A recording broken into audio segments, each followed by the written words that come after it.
What's going on, everyone? In this video I want to talk a little bit about getting a job as a penetration tester.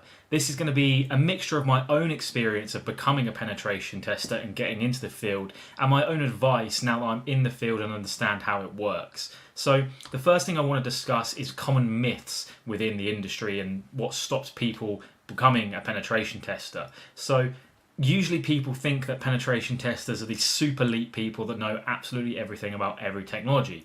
This isn't the case. There are people that know a lot about these technologies, but it tends to be that everyone just knows a little bit about something, and this is just through experience of being in the field. You definitely don't need to know everything from the offset. You definitely don't need to be an experienced coder that can make these elite 0 days. That's just not fact. Again, there are people that can do this kind of stuff, but you definitely don't need to be at that level to begin with. And you don't need to have worked in, some security related field for say 15 years and be a subject matter expert in it to become a penetration tester. You can work at a junior level first of all. So, what do you actually need? So when you become a penetration tester, your official job title is probably going to be security consultant. You are going to be a consultant. And what it means to be a consultant is essentially just being able to communicate with people and give them value to their business. So you're going to be, security assessing their different assets, and when you find vulnerabilities within their assets, you need to be able to communicate that to them, usually in a report and in person. So if you're talking to an executive level person, you need to be talking to them like they're your gran or nan or your dad or something, someone that doesn't really understand technology. That tends to be the case. You might have technical clients as well, and these people want to know the in-depths of the vulnerability so they can fix it. So your ability to be able to communicate with people is quite important within the industry. Also, for your own continuous learning, that's a very big point that I'm going to talk about in a minute. You need to be able to be quick on your feet and learn very quickly. You're going to come across a lot of technologies that you've probably not seen before. So you need to be able to go out there very quickly, Google what it does and how it works, and use a kind of security mindset of how you can protect these people against any vulnerabilities, depending on what you see. So the possibility for yourself to problem solve and easily learn, that's something you need to be good at. So continuous learning. The bread and butter for penetration testing or being a security consultant tends to be these things. The day-to-day jobs that you will get are web applications and assessments for infrastructure, build reviews, and mobile applications a little bit, not so much. And more cloud assessments are coming through as well. So if you want to focus on any areas to try and become a penetration tester, these are the things I would suggest that you start to look into. And based on this, people often ask, how do they learn these things? So quickly going one by one. For web applications, just go ahead and play with them. Understand their technologies. As you can see in the image there's quite a few technologies, HTML5 and Node and PHP. There's lots of them. So go ahead and just play with some of them and understand how they work. So then you can kind of get a feel of what vulnerabilities might exist within them. What will help this is also understanding the OWASP top 10. There's one for the web and there's one for APIs. These are the top 10 vulnerabilities in web and API, and once you know them, you're kind of pretty good for becoming a penetration tester for the web.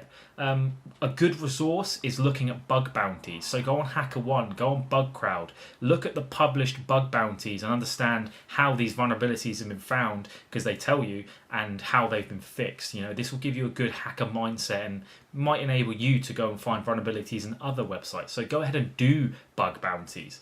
And of course, play with any open source tools out there as well. Burp Suite has a free version, and that tends to be what most web penetration testers use. So go play with that. And there's various tools that you might be able to find on GitHub as well. So just go have a look. Internal and external infrastructure assessments are another big bread and butter job that you're going to have to do. So go on Cyber IT.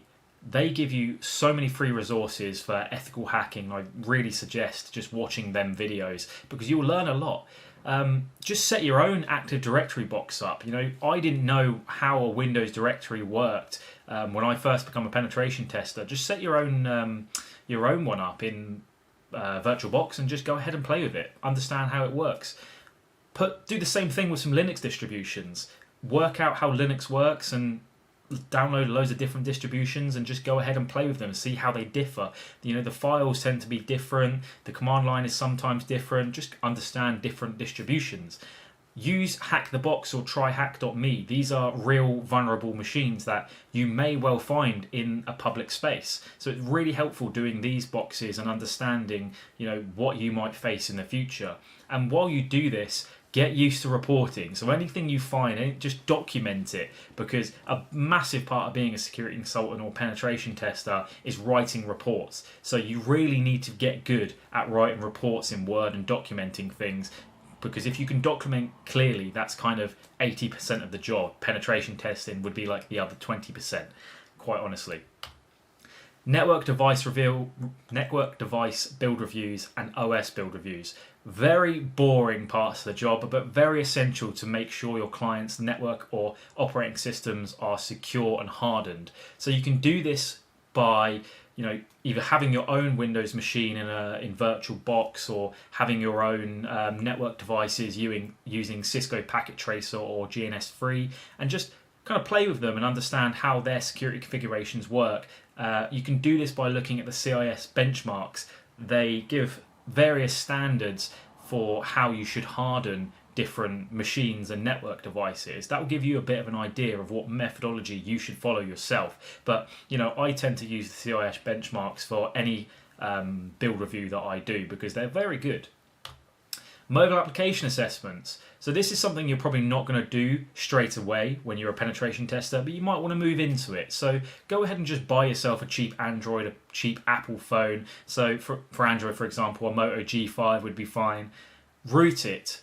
Download an application on it, proxy it with Burp Suite and your laptop, and just have a play with the APK. The API that's far enough to the internet, intercept that, play with that, and just see how it works. Play with it. That's all pen testing really is. Just play with a few things and understand how they work and how they might be broken.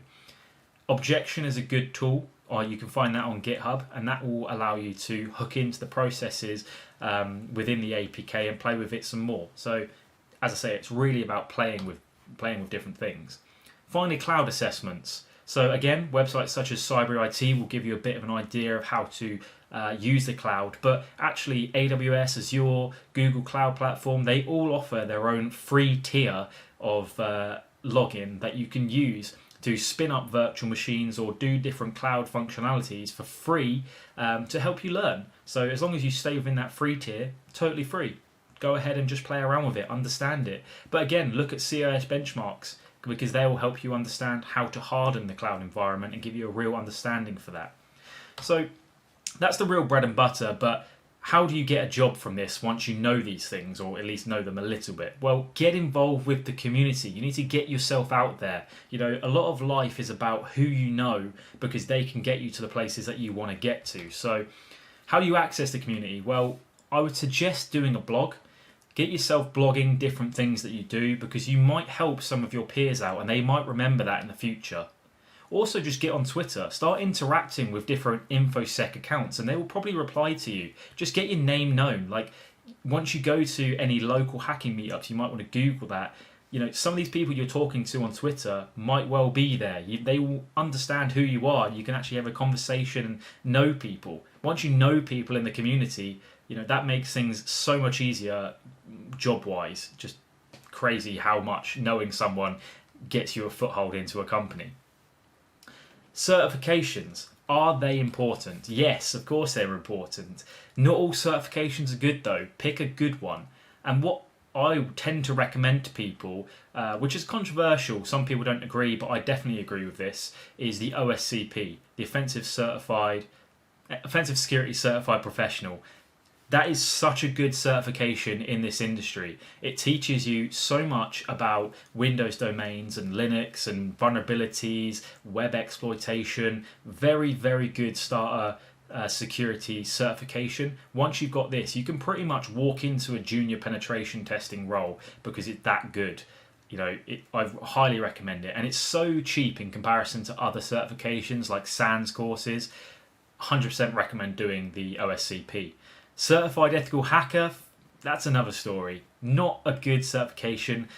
pretty much no one recognizes it in the industry. However, it's very good at learning the methodology of ethical hacking. So in one instance, I do recommend it. If you are so junior that you don't know methodology, go ahead and do that for sure. But just know that it doesn't really hold much anything in the industry. So, do it if you want to do it, but if you don't have to do it. You can learn this stuff for free and you won't get a certification, but it doesn't really matter. Finally, be proactive. Jobs aren't going to come to you. You can't just stick on Indeed waiting for jobs to pop up. Go ahead, email companies, phone companies up. Get yourself out there. Get your name in people's heads. If they know you're calling up for a job, they see your name in emails, they see you on Twitter asking for any junior roles, just ask, do you have a job? Is there an academy you can be part of? Just keep yourself getting in people's heads, and eventually an opportunity is going to come up. Link with people on LinkedIn. Just keep getting yourself out there. Be proactive. And that's kind of it. Just go for it. Get yourself out there. Learn what you need to learn. Get some certifications if you can. It's not essential if you are really good at learning this stuff and you can prove that in an interview. But yeah, that's it. Thanks for watching, guys. Give us a like and a subscribe, and I hope you've learned from this, and I hope you get a job. I believe in you. Thank you.